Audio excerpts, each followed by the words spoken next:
Alright, time to cement the crown. Every dentist has their own protocol, but here's what I like to do. To begin with, I always check the crown shape, fit and occlusion.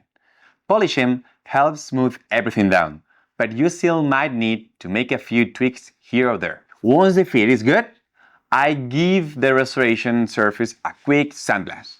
This conditions the surface so I can get a stronger bond with the lutein composite later. Speaking of, you will need to isolate the restoration area.